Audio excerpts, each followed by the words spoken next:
o dia 8 de março aí realmente é um dia marcado até pela historicidade, um dia de luta, né, que vem inclusive ali, né, de lutas lá do século, muito antes de ser ali o Dia da Mulher, de lutas do século XIX, do século XX, né, até de questões operárias e de luta pela igualdade não só na sociedade, mas também no mercado de trabalho. E a gente vê, né, que esse caminho ainda é longo para ser percorrido, né? A gente teve a divulgação de um boletim especial do DIEESE que mostra, né, explicita, né, a desigualdade do mercado de trabalho, né, em relação a questões de gênero e também alguns recortes raciais, né? Então esse boletim vem aí no dia 8 de março justamente para deixar essa desigualdade mais aí realmente explícita, para trazer isso à tona, porque ainda tem muita desigualdade. A pandemia também aprofundou nessas desigualdades do mercado de trabalho aí brasileiro, e eu vim falar justamente sobre isso porque a luta está muito longe de continuar, de acabar, desculpa. Então, quando a gente olha, né, os dados ali do mercado de trabalho brasileiro, a gente vê que as mulheres elas têm uma grande participação na força de trabalho. Então, a gente tem quase 44% da força de trabalho brasileira sendo representada aí por mulheres.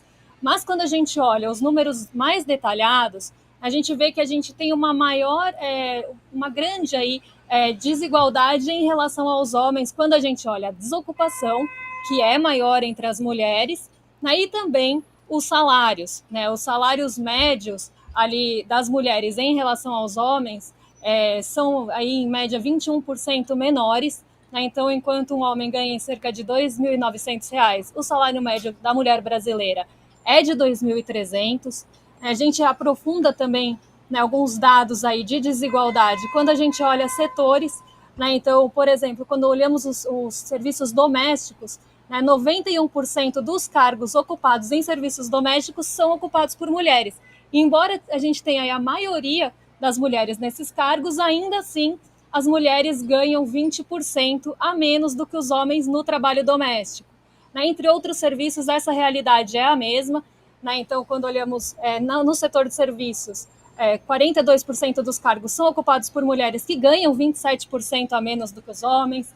Olhando também a indústria, né, que tem uma participação menor, também tem essa desigualdade. Né? E quando olhamos o salário mínimo, né, olhando as mulheres ocupadas, que são justamente aqueles 42,6 milhões que a gente viu ali no primeiro gráfico, dessas mulheres ocupadas, 43% delas ganham apenas na verdade não é nem apenas, mas até um salário mínimo.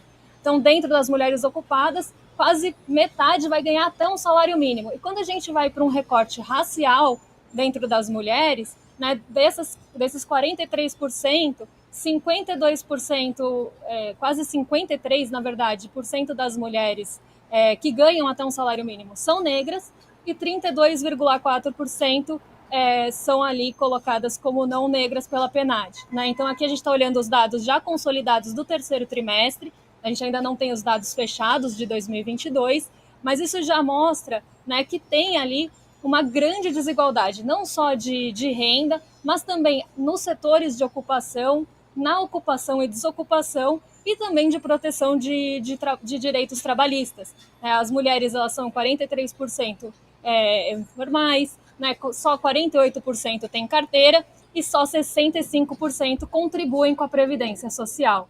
Então a gente vê aqui que, apesar, né, da gente ter evoluído bastante aí nas questões trabalhistas, a mulher ainda tem muita desigualdade, muita coisa para lutar nesse quesito. Que as mulheres pretas ocupam a base da pirâmide, né? Mas a gente não pode esquecer que as mulheres trans estão abaixo das mulheres pretas na base dessa pirâmide. É sempre bom a gente relembrar isso porque, enfim, representa também uma luta e esse dia, por que não, também pode ser considerado ou pode ser abraçado por elas também, que estão nessa luta aqui com a gente, né?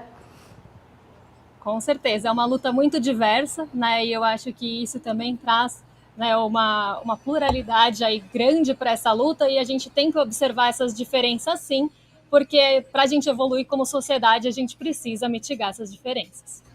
Tá certo, Débora. Obrigada, viu? Obrigada por sua participação, por essas informações tão importantes nesse dia de luta, nesse dia especial. Um beijo para você.